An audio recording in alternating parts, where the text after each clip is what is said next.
Assalamualaikum warahmatullahi wabarakatuh. Nama saya Rahmatullah dari Prodi Akuntansi dengan nomor NIM 19035004, Fakultas Ekonomi Universitas Pancasakti Bekasi. Pada kesempatan kali ini saya ingin membahas tentang distribusi teoritis diajukan untuk memenuhi salah satu tugas ujian tengah semester Statistik Bisnis 2 dengan dosen pengampu yaitu Bapak Dr. Lamer Kastar, MPD, MM. Pengertian distribusi teoritis. Distribusi teoritis adalah distribusi yang frekuensinya diturunkan secara matematis. Pada distribusi yang frekuensinya diturunkan secara matematis, pada distribusi frekuensinya diperoleh dari hasil observasi atau pengamatan. Perbedaan antara distribusi teoritis dan distribusi frekuensi dapat dilihat pada tabel hasil observasi pelemparan sebuah mata uang sebanyak 100 kali. Sisi mata uang, sisi gambar, dan sisi angka. Percobaan pertama, sisi gambar 54, percobaan kedua 61, percobaan ketiga 59, percobaan keempat 41. Sisi angka, percobaan pertama 46, percobaan kedua 39, percobaan ketiga 41, percobaan keempat 59. Jumlah percobaan semuanya 100. Kesimpulan dari percobaan tersebut akan sampai pada teori bahwa mata uang adalah setimbang. Artinya probabilitas muncul sisi gambar dan sisi angka adalah sama, yaitu 50%. Distribusi teoritis munculnya sisi gambar dan angka dari pelemparan sebuah mata uang logam sebanyak 100 kali, seperti yang terlihat pada tabel. Berdasarkan tabelnya diketahui bahwa frekuensi teoritis diperoleh dengan mengalikan probabilitas dengan jumlah percobaan. Sisi mata uang, sisi gambar probabilitas 1/2, sisi angka probabilitas 1/2. Frekuensi teoritisnya 1/2 dikali 100 sama dengan 50. Manfaat mempelajari distribusi teoritis. Dengan mempelajari distribusi teoritisnya, maka kita menjadi tahu pola distribusi frekuensinya. Contoh, pengusaha rumah makan perlu mengetahui pola selera makan yang digemari para pelanggannya dengan melihat pengalaman masa lalu. Dengan demikian, pengusaha tersebut dapat menyesuaikan persediaan barang-barangnya. Macam-macam distribusi teoritis. Macam-macam distribusi teoritis yaitu A. Distribusi binomial, B. Distribusi Poisson, C. Distribusi normal. Variabel discrete dan variabel continue. Variabel discrete 1. Variabel yang merupakan bilangan bulat dan jumlahnya terbatas. 2. Variabel yang merupakan hasil perhitungan. Variabel continue 1. Variabel yang terdiri dari nilai-nilai yang terletak dalam interval tertentu, bisa berupa bilangan bulat maupun pecahan. 2. Variabel yang merupakan hasil. Distribusi binomial. Distribusi probabilitas discrete. Percobaan Bernoulli. Sifat-sifat sebagai berikut. Percobaan itu terdiri dari n pengulangan. Tiap pengulangan memberikan hasil yang dapat diidentifikasikan sukses atau gagal. Probabilitas sukses dinyatakan dengan P, tapi konstan tidak berubah dari satu pengulangan ke pengulangan lainnya. Sedangkan probabilitas gagal adalah Q sama dengan 1 dikurang P. Tiap pengulangan dan pengulangan lainnya saling bebas. Banyaknya X sukses dalam N pengulangan satu percobaan Bernoulli disebut sebagai variabel distribusi binomial. Banyaknya X sukses dalam N, sedangkan distribusi probabilitas disebut distribusi binomial dan nilainya dinyatakan sebagai B dalam kurung X, N, P tutup kurung di mana X sama dengan 1, 2, dan seterusnya. Rata-rata dan variansi distribusi binomial, di mana U rata-rata dan N jumlah percobaan. P probabilitas sukses. Distribusi binomial. Contoh, sebuah mata uang dilempar sebanyak 5 kali, berapa probabilitas muncul sisi gambar sebanyak 2 kali? Jawab.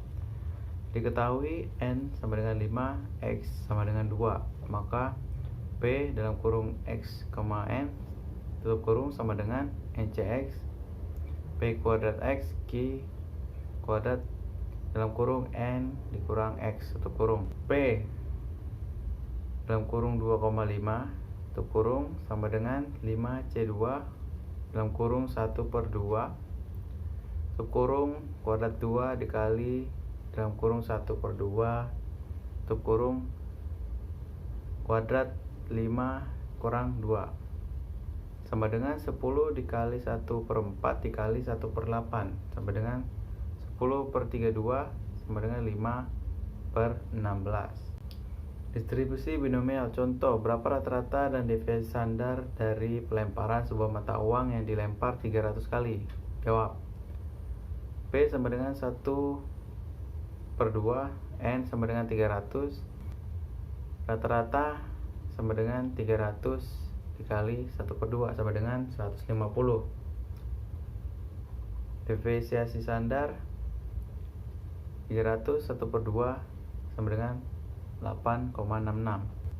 Sehingga dalam jarak tersebut standar deviasi rata-rata memperoleh sisi gambar sebanyak 150/2 tutup kurung 8,66 tutup kurung dan 150/2 8/66 atau 133 sampai 167 kali mendapat sisi gambar. Distribusi Poisson, distribusi probabilitas diskrit. Percobaan Poisson jika suatu percobaan menghasilkan variabel random X yang menyatakan banyaknya sukses dalam daerah tertentu atau selama interval waktu tertentu. Percobaan itu disebut percobaan Poisson.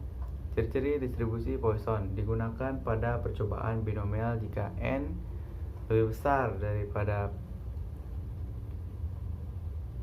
50 dan P lebih kecil dari 0,1, percobaan bersifat random atau acak. Misalnya, A. Kedatangan pasien di RS, B. Kedatangan mobil di pom bensin, C. Kedatangan mahasiswa di perpustakaan, D. Jumlah telepon yang masuk.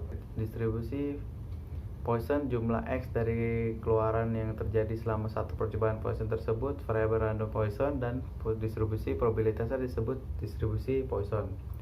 Bila X menyatakan banyaknya sukses yang terjadi, ini adalah rata-rata banyaknya sukses yang terjadi dalam interval waktu atau daerah tertentu, dan E sama dengan 2,718, maka rumus distribusi Poisson adalah di mana P dalam kurung X tutup kurung sama dengan probabilitas peristiwa X, U rata-rata, X jumlah sukses, E bilangan alam, sama dengan 2,7182. Diketahui probabilitas mendapatkan kertas yang rusak P sama dengan 100/10.000 sama dengan 0,01 sama dengan 10.000 dikali 0,01 sama dengan 10.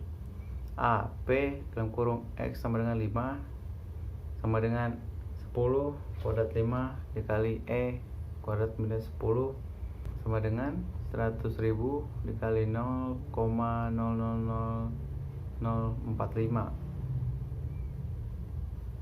per 120 sama dengan 0,0375.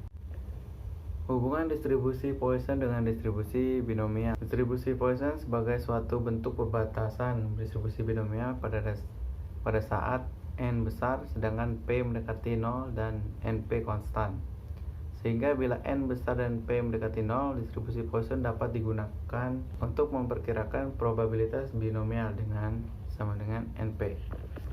Kurva normal dan variabel random normal distribusi probabilitas kontinu yang terpenting adalah distribusi normal dan grafiknya yang disebut kurva normal. Variabel random X yang distribusinya berbentuk seperti lonceng disebut variabel random normal. Sifat kurva normal yaitu kurva mencapai maksimum pada kurva setangkup terhadap garis tegak yang melalui kurva mempunyai titik belok pada sumbu X merupakan asimtot dari kurva normal seluruh luas di bawah kurva. Di atas sumbu X adalah 1. Sifat-sifat distribusi normal. Bentuknya menyerupai lonceng dengan sebuah puncak nilai rata-rata mean pada distribusi normal akan terletak di tengah-tengah di kurva normal. Bentuknya simetris dengan nilai mean sama dengan median sama dengan modus. Ujungnya masing-masing sisi kurva sejajar dengan sumbu horizontal dan tidak memotong sumbu horizontal tersebut. Sebagian besar data ada di tengah-tengah dan sebagian kecil ada di masing-masing sisi atau tepi. 68% data berada dalam jarak tersebut standar deviasi. 60% data berada dalam jarak standar deviasi. 90% data berada dalam jarak standar deviasi. Distribusi normal variabel random X berdistribusi normal dengan mean dan variansi mempunyai fungsi densitas. Luas daerah di bawah kurva dinyatakan dengan X1 dikali X2.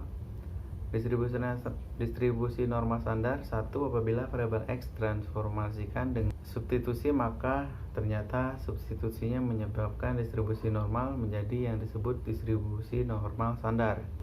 Distribusi normal standar 2. Karena transformasi ini, maka selanjutnya nilai ini dapat dihitung dengan menggunakan tabel distribusi normal standar. Hubungan distribusi normal dan distribusi binomial. Jika n besar dan p atau q menuju 0, maka distribusi binomial dapat didekati oleh distribusi normal. Sehingga bila x adalah variabel random yang berdistribusi binomial dengan mean dan variansi, maka berdistribusi normal standar. Distribusi normal contoh penggunaan kurva normal nilai rata-rata mata kuliah statistik dari 200 orang mahasiswa adalah 6 dengan standar deviasi 2. Berapa jumlah mahasiswa yang dapat nilai 8 ke atas? Jawab, Z sama dengan dalam kurung 8 dikurang 6 tutup kurung dibagi 2 sama dengan 1. Distribusi normal dengan melihat tabel kurva normal dapat dilihat bahwa luas daerah 0 sampai dengan 1 adalah 34,13%. Persentase jumlah mahasiswa dengan nilainya 6 sampai 8. Jadi persentase mahasiswa yang nilainya di atas 8 adalah 50%.